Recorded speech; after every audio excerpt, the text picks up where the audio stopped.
What's up, YouTube? So, I haven't made a video in a couple days. You guys are probably wondering what happened to that 98 RMK 600 that the pink flames. Well, I pretty much fired the whole thing out. Pretty much all the things I got left are the hood. I got the nose cone over there, windshield, exhaust, and the motor. Pretty much everything else is gone, and in today's video we are completely tearing this engine apart because the bottom end didn't sound too happy. It ran good. It actually ran really good. It sounded like a bearing was spun in the race or something, where the race was spinning in the crankcase, and it's just, I can't sell it like that. I can't run it like that. I can't do anything with it like that. So we're gonna tear it completely apart, inspect it, look for any messed up bearings, anything like that, and we're pretty much gonna just show the entire process tearing this motor apart in this video. Hopefully it won't take too long, and hopefully won't run into any snags. The only really hard things to do is popping the primary clutch off and also getting the Magneto pulled off the other end of the crankshaft. So basically, excuse the mess, it's kind of a disaster. But inside of your coolant pump housing here, yeah, I got parts everywhere. Inside of this, you have what's called a stator and a magneto. Well, this magneto is more or less a press fit onto the tapered end of the shaft here. Very difficult to get off at times. Sometimes they come right off. You never know. So I'm going to go ahead and get the rest of my tools in place. Really, it doesn't take too many tools to do this, and we'll get started on this project. All right, so first things first, we're going to go ahead and try to get this primary clutch removed. See how well this goes. A lot of people say not to use an impact. I'm honestly doing it pretty much my whole life with an impact. Not that anybody says they're going to change that for me. So, first things first, you need 3/16. Go ahead and pull your clutch retaining bolt off.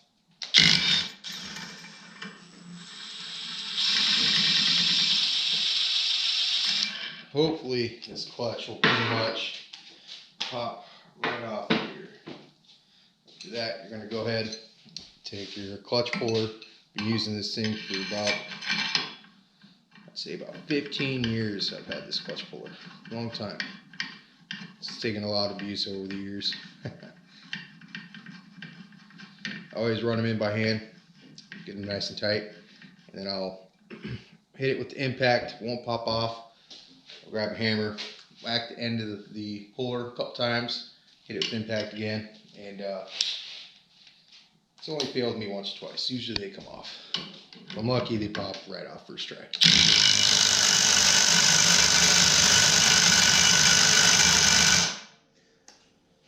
Alright, hammer it is. We'll see if I can get it with a little hammer. I'm not sure where my big one is, but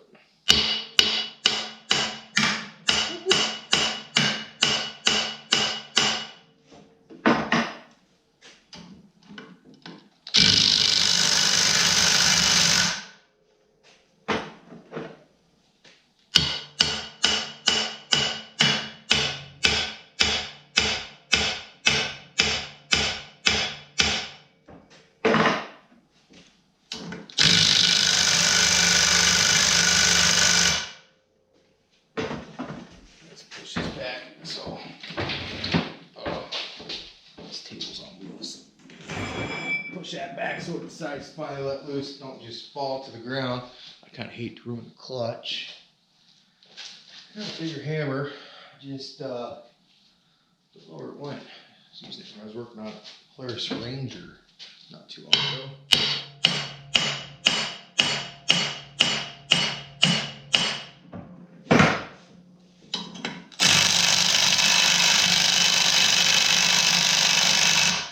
See all the nastiness coming out of here.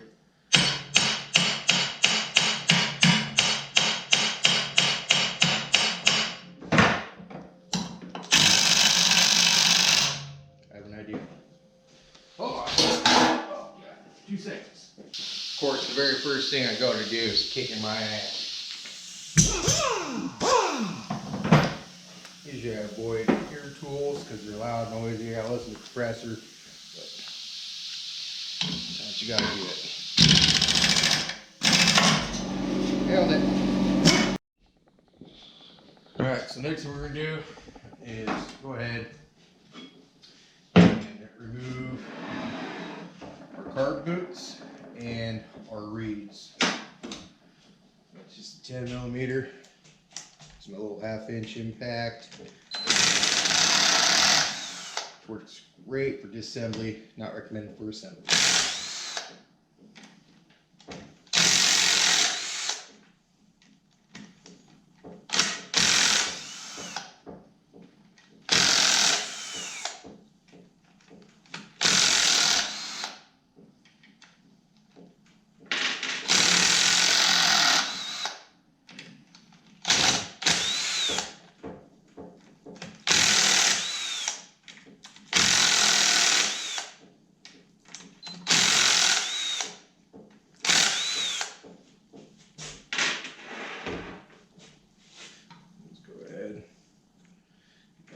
Removed.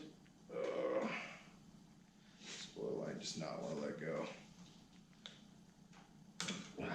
Thank you. That is, pull these off. Pretty much you just want to look, check, make sure all the pedals are not chipped and they're sitting nice and tight against the cages. These are looking pretty good so far. Let's check this side.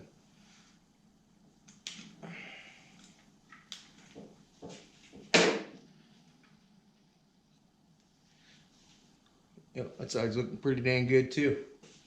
So that's a good set of stock reeds.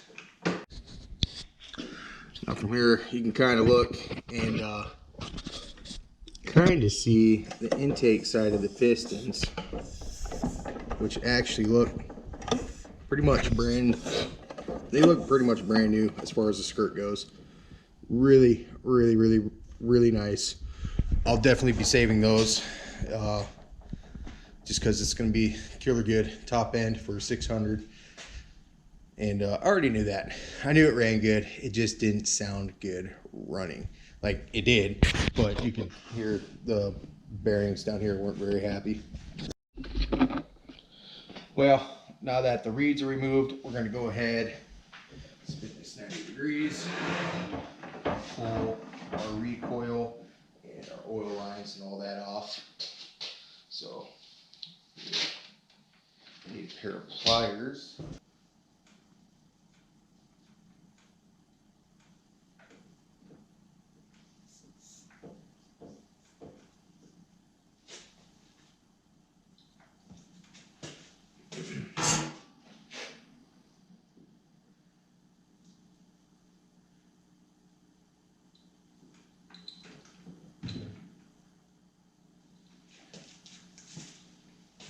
Now you can never have enough oil pumps.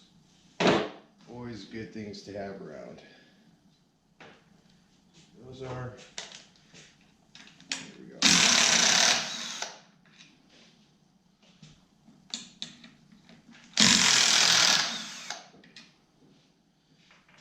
should probably grab an 8mm so I can take the oil pump off. Oh, missing a couple bolts. Like digging around for 8mm. Just use a wrench. Do this the old-fashioned way. That one was actually pretty tight.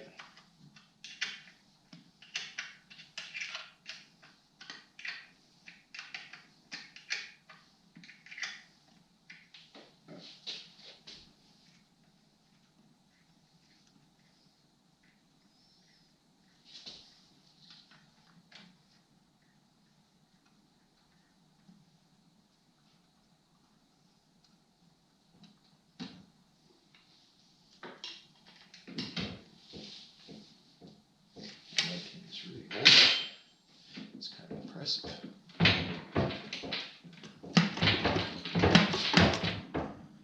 Alright, so we got get you one way or another.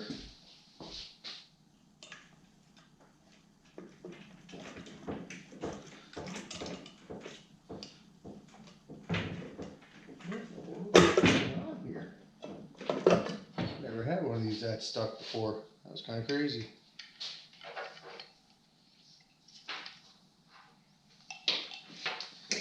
Alright, recoil oil pump removed. This is your coolant and oil pump belt. Very important. Check these. I don't know the specs off the top of my head. There are specs. To see if they're wore out, I generally just look for uneven wear along the sides, and I bend them this way. Make sure I don't see any cracks, frills, anything like that. Usually it's pretty good. I got about 30 of those things, so. Coolant pump feels good. No sticky, spins free. That's nice.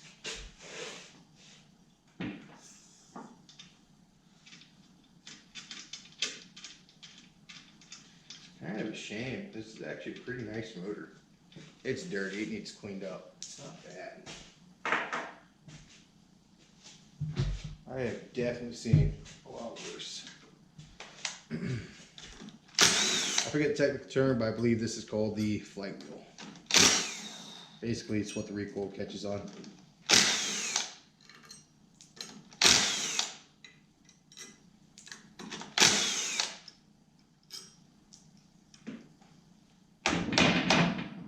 Oh, can see that one.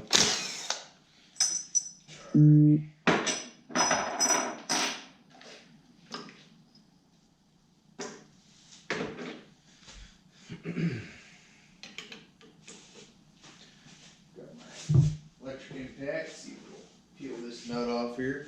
Now I'll have to get the air one again.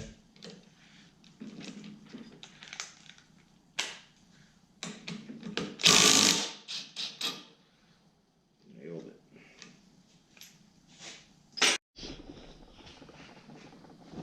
Alright, so we're gonna get this go. Got my socket on here. Hopefully this will pop right off.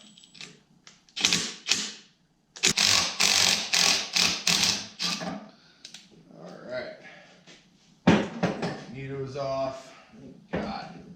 Sometimes those can be really, really difficult to get. So here you got your stator. You got 3 Allen head screws to remove to get that.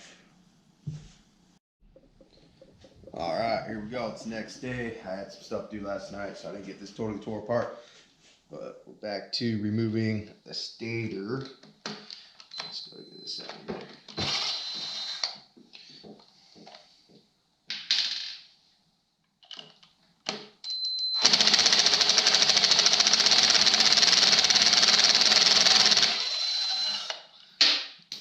Not the way I really would recommend pulling these, but it works.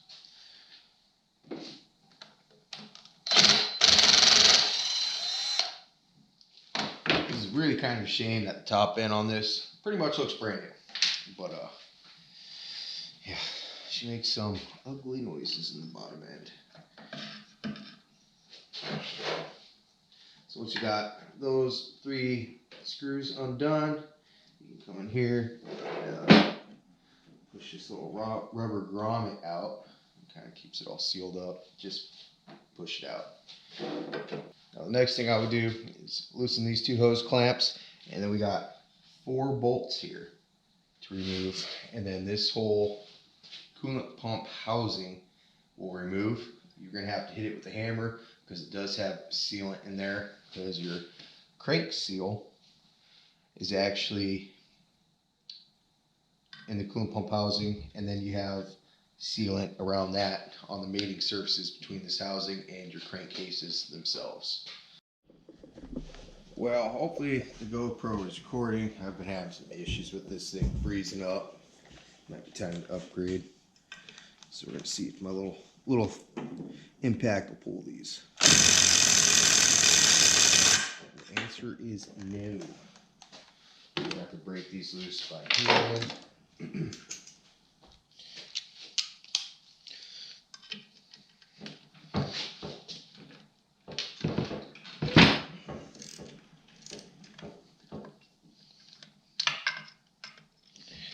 Boy, these are some gross bolts.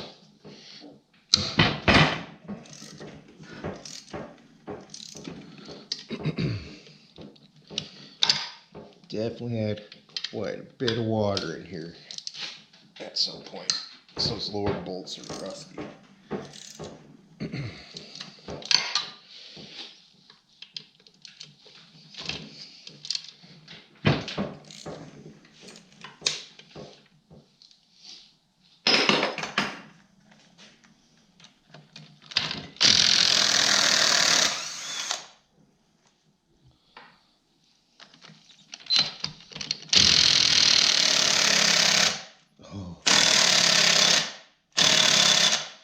Of course, the impact would die. Okay, go back to your tools. Alrighty, so while the electric impact is charging, you just have to listen to the air compressor and air tools.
So we got the seal broke.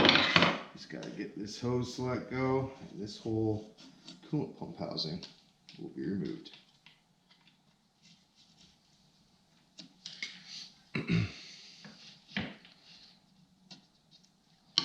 Sometimes these can be stubborn, especially if they haven't been taken off since they were new.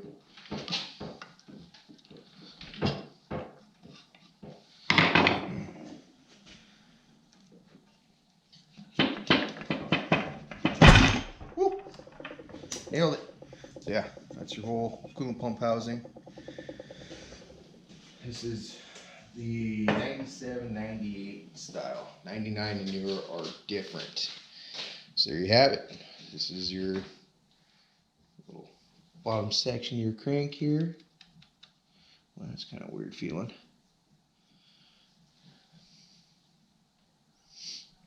Feels good where the seal is rubbing. Got a little ridge right there. Huh. Anyways, so I guess next up, we'll go ahead and pull the head off this thing. Okay, so here we go again. Going to try to utilize our baby impact in these head bolts. Yeah, no, not happening. Normally I like using electric tools just because I don't like listening to their compressor, even though this one ain't too bad, but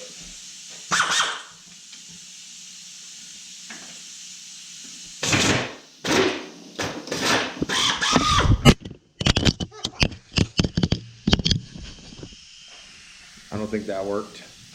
You know, I got the good old stool on top of the table to be able to try to get this angle for you guys. And yeah, we're gonna have to figure something else out apparently. Alright, so I got you guys on a head mounted strap I got from GoPro a long time ago. I don't really use this thing too often, don't know why. Hopefully the angle's alright, but I'm trying to go ahead and keep pulling head bolts.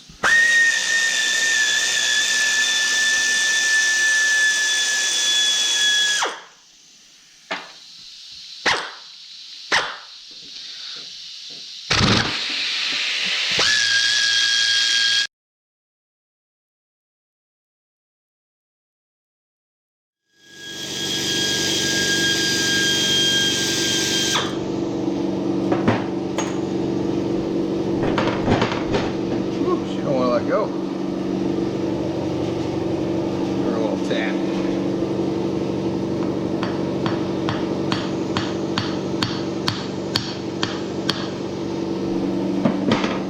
Nice and gentle. Alright. This head looks really, really nice. It's kind of weird. I've never had O-rings stick to the head before. Usually they stay in the cylinder like these ones did.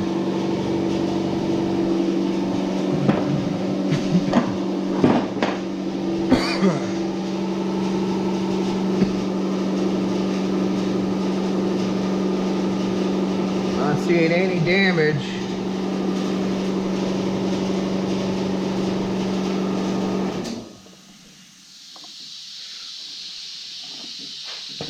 These here, grab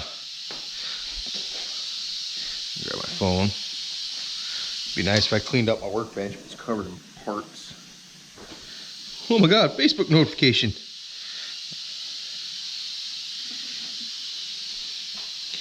Boy, these cylinders look really, really, really nice.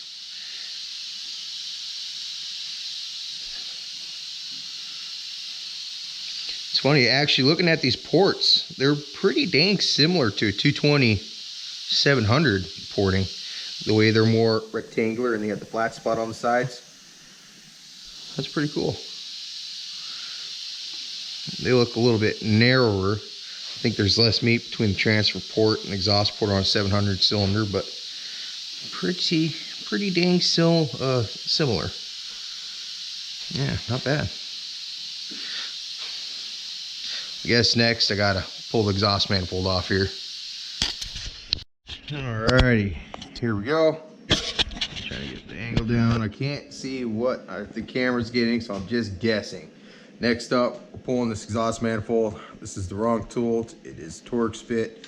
And these are Allen's, but it works, so I don't really discriminate. Get between the two.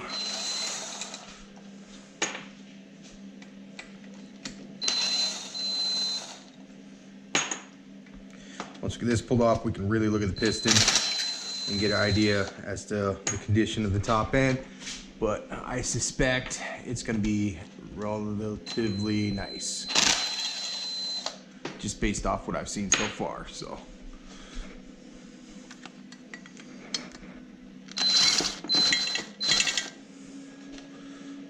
alrighty. God, this thing is gross. It's so dirty. Those bolts are pretty freaking loose. I can see that the exhaust has been leaking. Alright, so I'm pulling out the flashlight. Have a look in there. Yep. They look brand freaking new. That's nuts.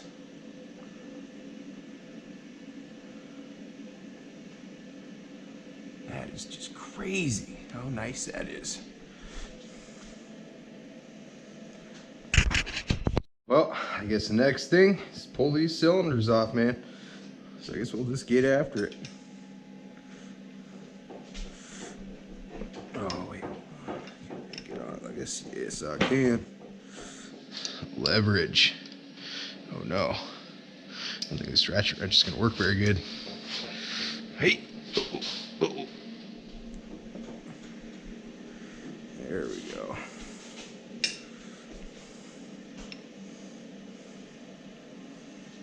I should grab a different wrench for doing this, but hell, it's working.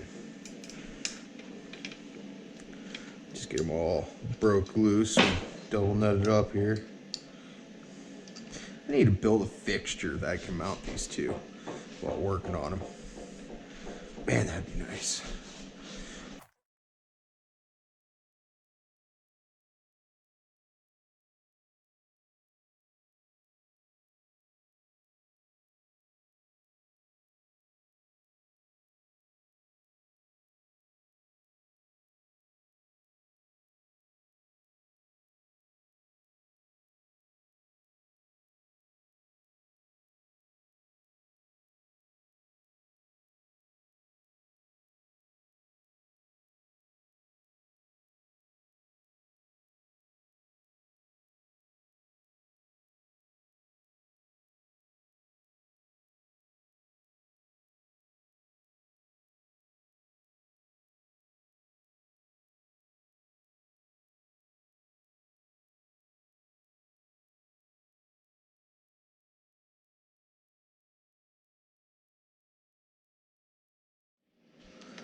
Alrighty. Oh, really? This impact is just letting me down left and right.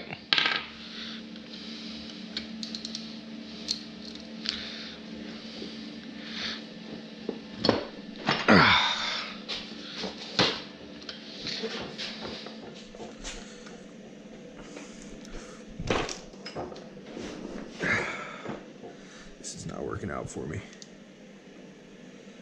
I wonder. Whoops. Too much stuff.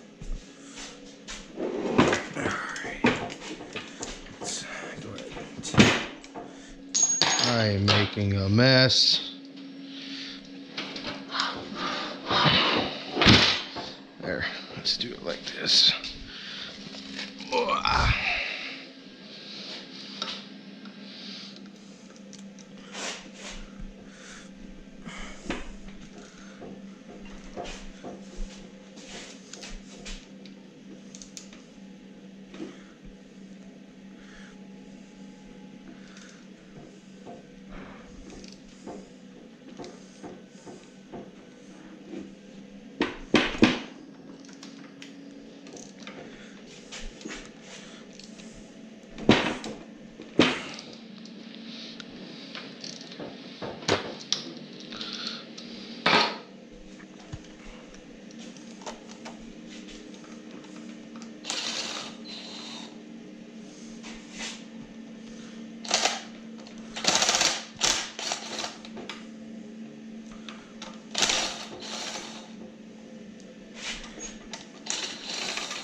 Alrighty. Now we're going to go ahead, tip this back up.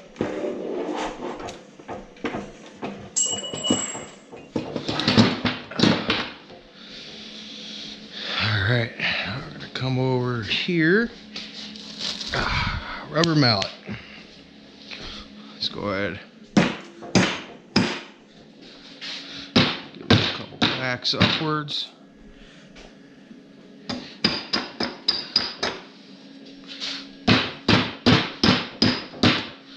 Boy, stubborn, are we? Oh, oh. Got it.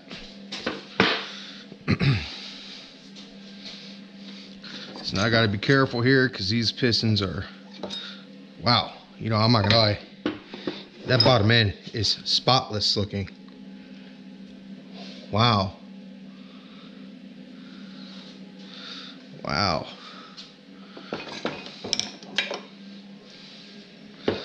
Would you just look at that? That thing's clean. Huh. Well, let's see here.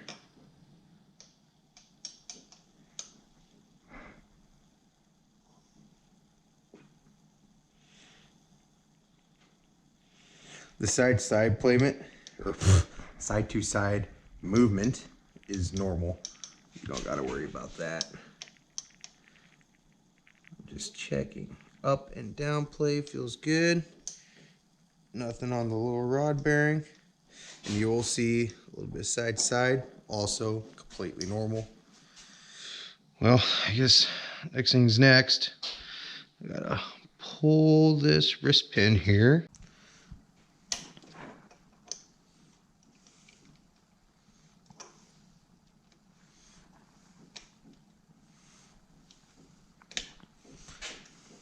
Be careful.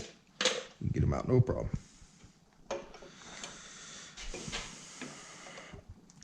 Of course. Remember this saying, do as I say, not as I do. Don't do this. This is the absolutely wrong way to remove a wrist pin. But it is, however, the way I do it. Maybe one day I'll smarten up and go buy the actual tool to do this.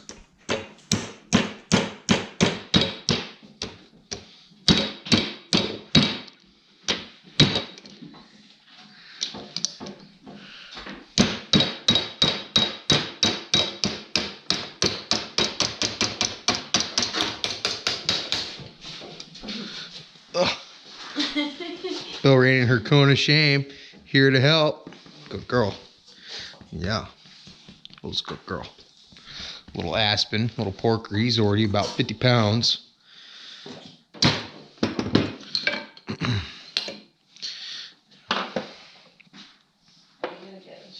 Mm-hmm.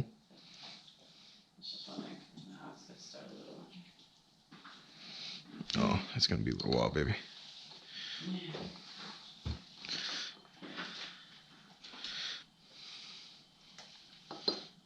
All right, I know that one goes there.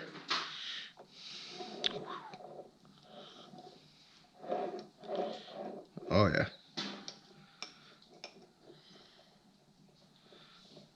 Oh, bummer. Hey, no. No. Little rod bearing. It's that bearing right there.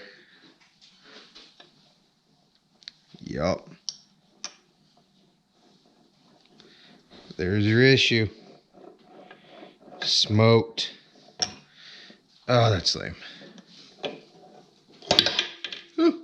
I probably shouldn't do that. Anyways. Alright. We're at the part segment where we remove all of this crap. Oh.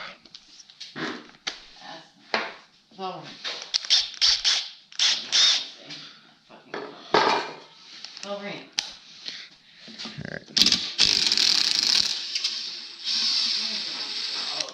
Okay, come on. Inside.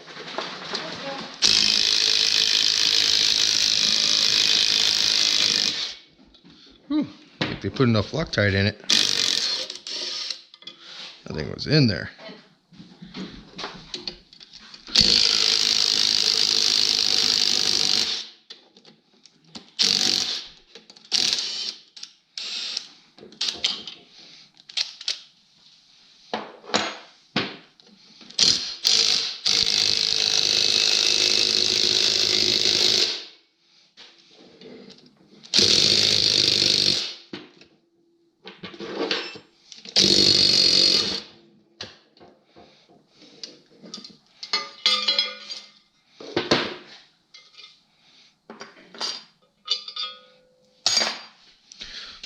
Set that over there. Okay. Before we split the cases, I got one last thing on this side. You gotta take this plate off right here.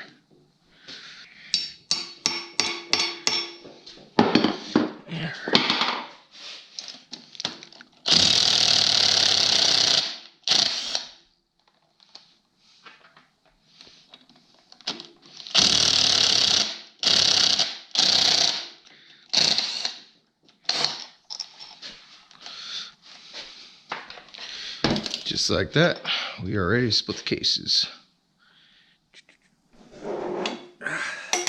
6 more bolts. It'll all come apart. You got 4 here, 2 there. All right, so these are 15 mil, the 2 larger ones.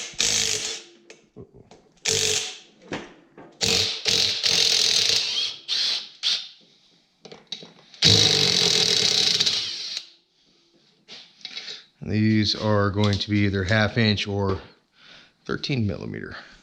I'll clean this garage one day.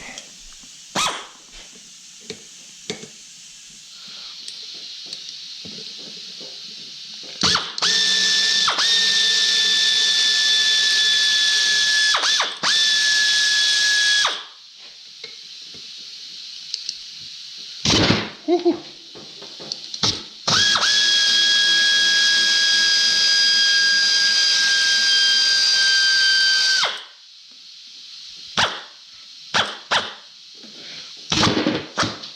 Oh, sweet baby Jesus. Almost knocked the cylinder off.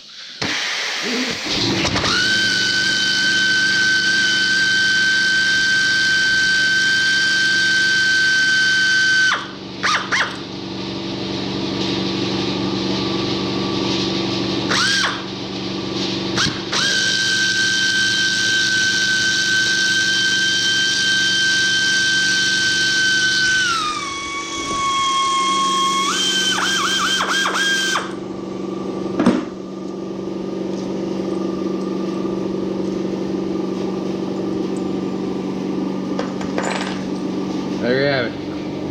Let's split these cases. First, we're turning their compressor off. All right, we're gonna try to do this with this rubber mallet, but more than likely I'm gonna have to bust out the real hammer and give her a couple taps at that. But yeah, you know what? I'm going about this all wrong. Oh yeah. Forget that thing. Just a little tap.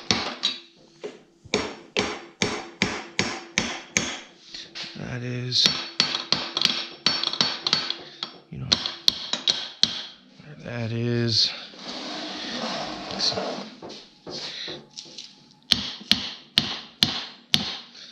That is. Be very careful with this. You don't want to break that. Okay. I think we should be able to wiggle this off. Yep. Let's go ahead and make ourselves a little bit of room here. AKA consolidate my disaster on this table.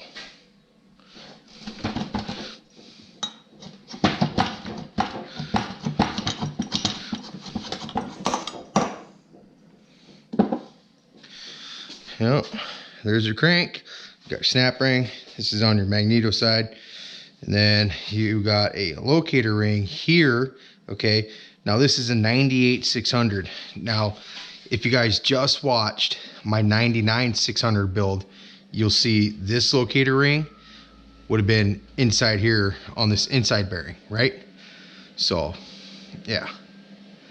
This is a 98, 99 here, 98 there. You cannot put a 98 crank in 99 or newer cases, or a 99 or newer crank in 97, 98 crank cases because of this locator ring. However, yes, you can disassemble the crank and assemble it in such a way that it can be used in the different style cases, but that is something to keep in mind. Not all 600 and 700 bottom ends are the same. Cases are different. Crank, bearing, locator ring, location also varies. But now from here, it's pretty much just try to fight this thing and tap on it with the rubber mallet. It'll let go. These can be extremely stubborn at times. Boy, I need more room. I always need more room. I never have enough room because I'm a mess.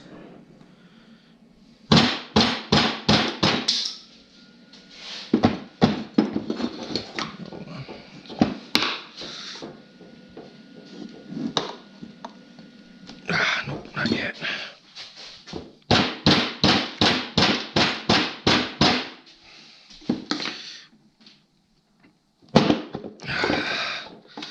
Come on, the snap ring's holding us up. Just gotta give her a whack. It'll pop right out.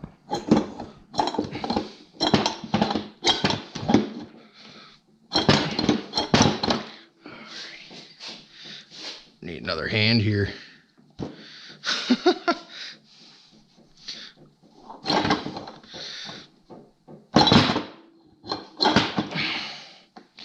Alright, come on, you son of a gun.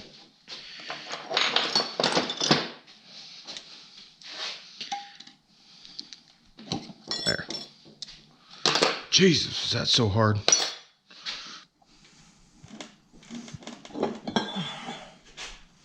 Okay.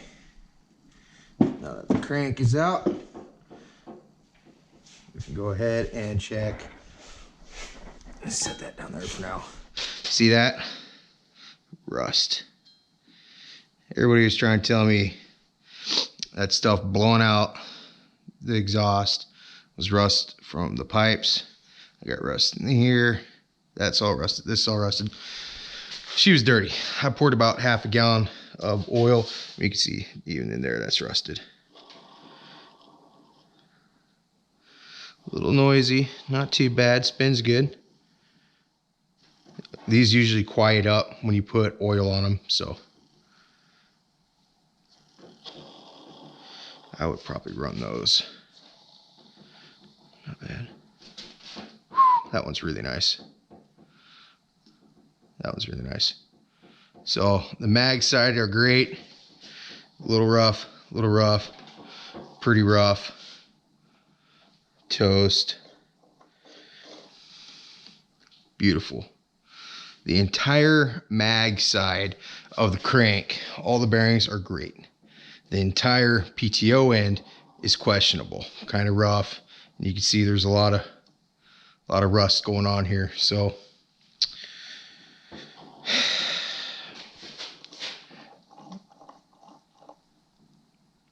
oh man, let's get the light on that, see if you guys can see this.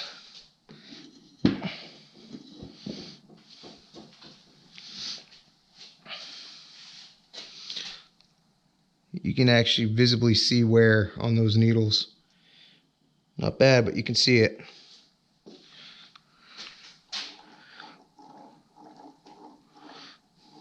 Yep. So you guys have it. Issue with this 600. Pretty much all the bearings from here this way. Specifically that one. I know that's the one we were hearing when it was running. It's a bummer, but is what it is. Stay tuned. We'll figure something out. Either I got a bunch of spare 600 parts or we're going to find a crank. We'll do something here. Stay tuned.